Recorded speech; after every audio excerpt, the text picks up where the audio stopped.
Alright, so this is going to be another movie review. This one's called Cloudy with a Chance of Meatballs 2. I know I'm get my arse kicked by Tara for Tom for reviewing cartoon movies. Most of my fans are into horror, I guess, because I subbed to a bunch of them, and they subbed me back as part of a Love Thy Neighbor type philosophy, Good Samaritan, you know how it goes on YouTube. So, but let me tell you, I got the highest compliment from my son in the movie theater, the Cinemark Theater in at Tanforan Mall in Daly City, California.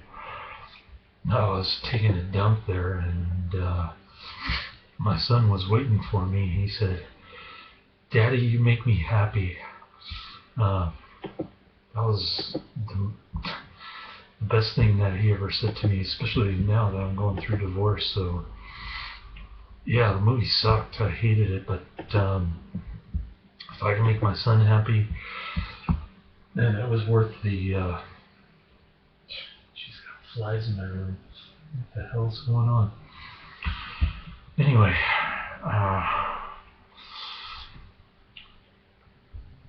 yeah, so I told him, you make me happy too, son. And this must be one of the better kids movies. It's rated PG. It's got a fart joke in there, and I don't know what else made it PG. But to me, it was like a G movie. I don't know why it got a PG rating. My son thought it was pretty funny. But after about an hour, he gets tired and he just sits on my lap and kind of watches it sideways. So, but he still loved it a lot. I couldn't really follow the plot. There's some live corp company, and spelled backwards is evil. So you get the evil corporate. Steve Jobs type dude. He thinks he's a genius and he's going to control the world. I guess that would be closer, not just Steve Jobs, but Bill Gates. Yeah, he's more like Bill Gates, I guess. And he's working closely with the United Nations. It was kind of interesting that they made him into a bad guy. And he's got this kind of fascist government private corporation type of deal. He must have been sued for antitrust. Otherwise, he wouldn't be so buddy-buddy with the United Nations. But I was kind of surprised they mixed that in there. That was bizarre. And he's supposed to be like an environmentalist dude. He's cleaning up the mess that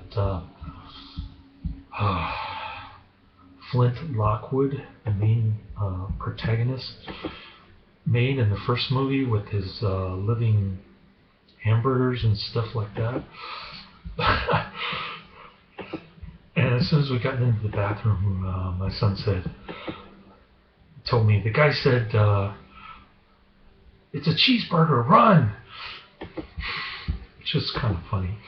I guess my 3-year-old got the gist of this movie. Thought it was kind of silly, and I kind of laughed at his joke. He's a funny kid. I love that kid, but I'm going to take him to some more kids movies this holiday, just to kind of balance out movies. I'm not doing all horror and cult movies that have a wide range. I'm just trying to increase the scope of my reviews for practice. So, yeah, I watch kids movies. I saw Horton Hears a Who with my son's half-sister. That was a good movie. That was the last good cartoon movie that I saw. With Jim Carrey as the voice of Horton. That was a long time ago in Redwood City. It must have been 5 years ago, 6 years ago. Yeah, Yeah, probably 6 years ago. But you can tell I'm not a big fan of these kids' cartoon movies. This one's issued by Columbia Pictures, which is owned by Sony now. Actually, it's been owned by Sony for a long time, going all the way back to the 90s, I guess. And Sony does a good job with the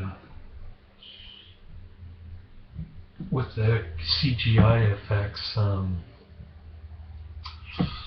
What can I say? I could have caught the 3D version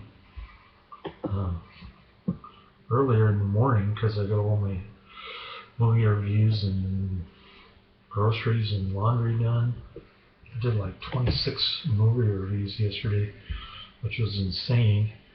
And it probably would have been better for me to watch in 3D, but I don't know if my son can handle an hour and 35 minutes of 3D glasses. I don't know. Last 3D movie I saw on the big screen was what was that science fiction movie by the director of Titanic? I can't even remember the name of it, but yeah, I took a white chick there to IMAX theater on Mission Street in San Francisco. That was pretty fun. I like that movie, James Cameron movie. Can't even remember the name of it, but it made a ton of money. And the only way you could buy the 3D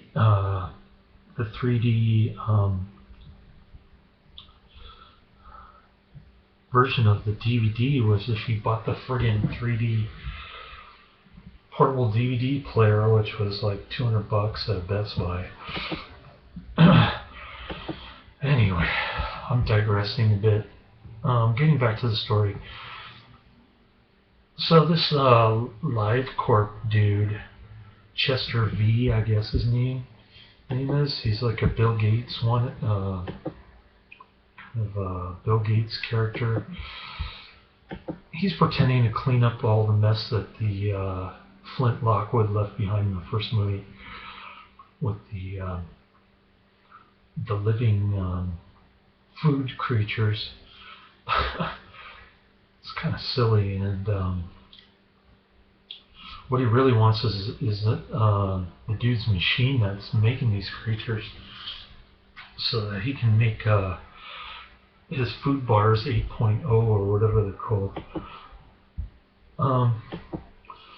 So he's trying to get this dude Flint Lockwood to go back and show him where the missing food creature machine is, and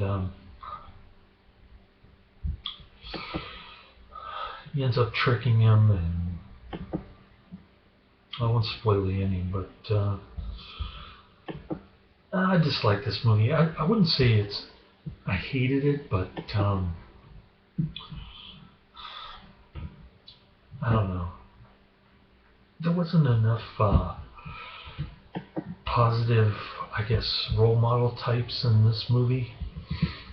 I mean, the Chester V was kind of a reckless klutz, and Flint Lockwood was a reckless klutz, and they made him out to be like a mad scientist kind of genius dude. I don't know about that. That Chester V dude, I really couldn't get into. He reminded me of Bill Gates, which is not a bad antagonist, but